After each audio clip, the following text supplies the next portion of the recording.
थे, जुडिशरी में कैसे था, सरकार में कैसा था, कांग्रेस पार्टी के अंदर उनकी क्या क्या दखल थी। और इसीलिए मैंने बात पहले भी कई बार कही, 1970 के बाद से एक पिछले 50 साल की मूवी बताइएगा जिसमें भगवा वस्त्रधारी को पॉजिटिव रोल में दिखाया गया हो।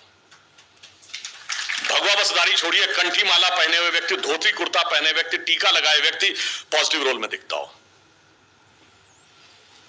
भाषाई आधार पर मैं कहता हूं, शुद्ध संस्कृत निष्ठ हिंदी बोलने वाला कैरेक्टर या तो विलेन होगा या कॉमेडियन होगा। कभी आपका ध्यान ही नहीं गया होगा इसकी तरफ। जैसे ये बात मैंने पहले भी एक बार बोली थी, शायद आप लोगों ने उसमें कभी वीडियो देखा हो, विनोद खन्ना जी का देहांत हो गया।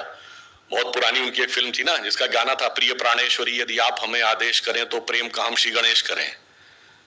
इसमें कौन सी हंसने वाली बात थी, मगर उसका पूरा चित्रण एक कॉमेडी के रूप में किया गया। शुद्ध हिंदी बोलना, संस्कृत निष्ठ भाषा बोलना कॉमेडी का पात्र है। और इब्तिदाई इश्क में हम सारी रात जागे, अल्लाह जाने क्या होगा आगे, ये अच्छा गाना था। अगर हमें टफ इंग्लिश या टफ उर्दू के वर्ड आए तो हम इंफीरियरिटी कॉम्प्लेक्स में आ जाते हैं कि हमें नहीं पता, हमें सीखना चाहिए। और जरा सी शुद्ध हिंदी बोल दी जाए तो हम उसके ऊपर चढ़ जाते हैं, क्यों भाई ऐसी शुद्ध हिंदी क्यों बोल रहे हो, साधारण बोलो, हिंदुस्तानी बोलो। ये सब हमारे दिमागों में भरा गया। और ये मैं आपसे कैसे बताना चाहता हूं, इसको कभी आप गौर करिएगा। 57 की मूवी है मदर इंडिया, उसका जो विलेन है कन्हैया लाल, जो फिल्म में सुक्खी लाला बना है, वो जिस सीन पे नरगिस रेप अटेम्प्ट कर रहा है उससे पहले देवी जी की आरती कर रहा है। 1985 की मूवी है राम तेरी गंगा मैली, उसमें जब वो हीरोइन जाती है और बनारस के घाट पर एक पंडित जी से वो मांगती है मदद, तो उसको घर ले जाते हैं और उस पर रेप का अटेम्प्ट करते हैं और उसके बाद ओम नमः शिवाय बोलते हैं। 2010 की मूवी है दबंग, जिसका विलेन है छेदी सिंह। वो जब चुलबुल पांडे को मारने का हुक्म देता है तो उससे पहले हनुमान जी की मूर्ति के सामने दंड बैठक कर रहा है। कभी आपने सोचा कि एजेंडा क्या था और कैसे हमारे सबकॉन्शियस माइंड में भरा जा रहा है, और कैसे हमारे ऊपर इंपोज कर दिया जाता है। और भाषा से अंतर क्या पड़ता है। जैसे आप सब ने ये बात सुनी होगी, everything is fair in love and war, सुना है ना। और इसका जब अनुवाद करते हैं तो जंग और इश्क में सब कुछ जायज है। एक इंग्लिश है, एक उर्दू है, पर किसी संस्कृत, हिंदी या भारतीय भाषा में आपने सुना है कि युद्ध और प्रेम में सब कुछ उचित है? कभी नहीं सुना होगा, क्योंकि हमारी संस्कृति में उचित नहीं है।